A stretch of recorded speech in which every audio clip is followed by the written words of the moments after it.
Most people believe the middle class is safe. It's not rich, it's not poor, it's just stable. But what if I told you that stability is one of the most dangerous illusions of all? The middle class works hard, follows the rules, and does exactly what society tells them is responsible. They get an education, build a career, buy a house, save a little, and hope that one day, things will finally slow down.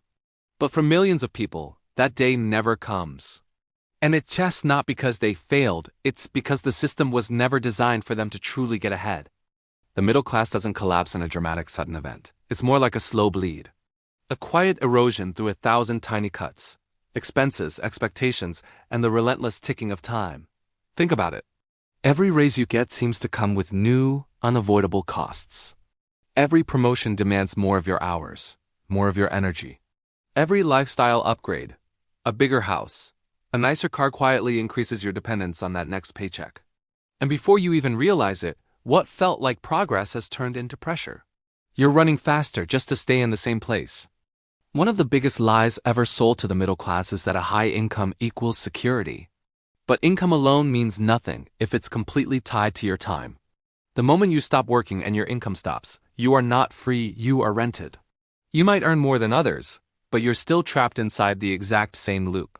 Work, get paid, pay your bills, and repeat.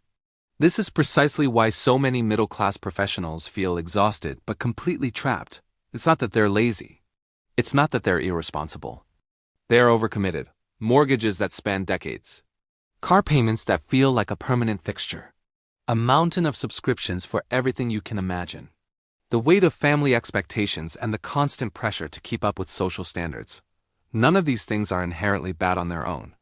But when you stack them all together, they create a fortress of obligations, a system where saying no becomes almost impossible. And when you can't say no, you have no leverage. You have no real power over your own life. The hard truth is that our system rewards people who own time, not those who sell it. Business owners, investors, and asset holders get paid whether they are physically present or not. Their money works for them, around the clock. But workers? We are paid only when we show up. Only when we trade our limited hours for dollars.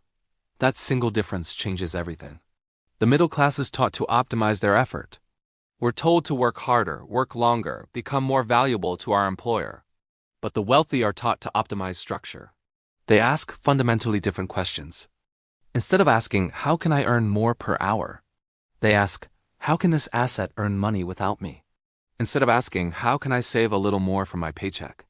They ask, how can I own something that grows in value on its own? This gap in mindset is invisible, but it's incredibly powerful. Because while the middle class is busy just trying to survive and keep their head above water, the system is quietly transferring value upward. Inflation silently eats away at the purchasing power of your savings. The tax system often punishes earned income more heavily than investment gains. Assets like stocks and real estate tend to rise in value much faster than wages can ever keep up with. And nobody explains any of this in school. You're taught algebra and history, but not the fundamental rules of the economic game you're being forced to play. The middle class is disciplined, obedient, and patient, all traits that should, in theory, lead to success.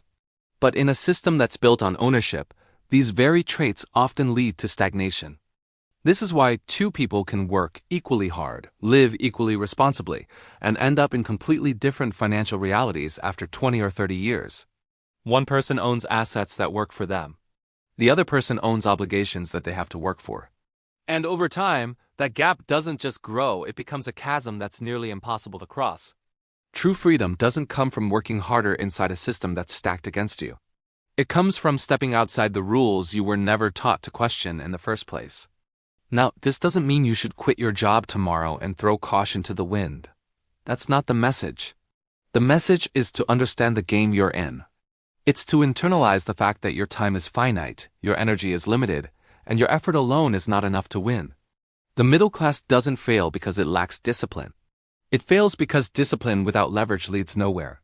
It's like trying to row a boat with all your might while it is still tied to the dock. You'll get exhausted, but you won't go anywhere. Once you see this, you can never unsee it. And that's the first step toward changing your trajectory. So, what does it mean to optimize structure instead of just effort? It means shifting your focus from simply earning to actively owning. It starts with a mental shift. You have to stop seeing your job as your only source of security and start seeing it as a tool, a source of capital to begin building your own system. The goal isn't just to increase your salary. The goal is to use that salary to acquire assets that generate income independently of your time. This could be anything from dividend-paying stocks, real estate that provides rental income, or even starting a small side business that can eventually be automated or run by others. The vehicle doesn't matter as much as the principle. You need to own things that make money while you sleep. The wealthy understand the power of leverage. They leverage other people's money through loans to buy assets. They leverage other people's time by hiring employees. They leverage technology to scale their operations. The middle class, on the other hand, is often taught to fear debt and to do everything themselves. We retold to save up for everything in cash and to be the hardest worker in the room, but being the hardest worker in a broken system is a losing strategy. You have to learn to use leverage intelligently. This means understanding the difference between good debt, which is used to acquire appreciating assets, and bad debt, which is used for depreciating consumer goods. It means learning to delegate and automate tasks in your life and work, freeing up your time to focus on high-value activities that actually build wealth. This journey from employee mindset to owner mindset isn't easy. It requires unlearning decades of conventional wisdom. It requires you to question the path that everyone around you is following. Your friends, your family, your colleagues, they might not understand why you are suddenly more interested in reading a book about investing than in upgrading your car. They might see your attempts to build a side hustle as risky or foolish. That's because they are still playing by the old rules. The rules that say go to school, get a good job, work for 40 years, and retire. But we live in a world where those rules no longer guarantee a good outcome. Think of it this way. The middle class is playing checkers, where every piece is the same and moves in a predictable way. The wealthy are playing chess, where each piece has a unique function, and the goal is to build a strategic position of power. You can't win a game of chess by playing with the rules of checkers. You have to learn the new rules. You have to start thinking several moves ahead. Where will you be in 5 years if you continue on your current path? In 10 years? What assets will you own?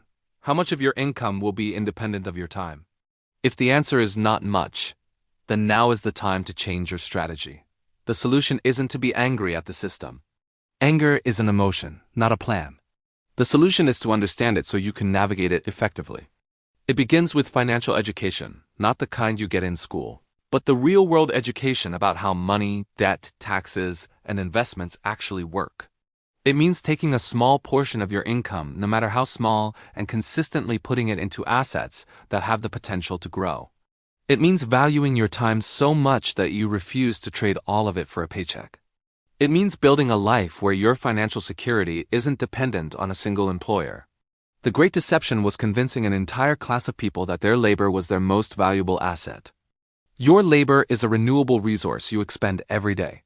Your most valuable asset is your ability to think, to learn, and to build a system that serves you, instead of you serving it. The middle-class dream isn't dead, but it has changed.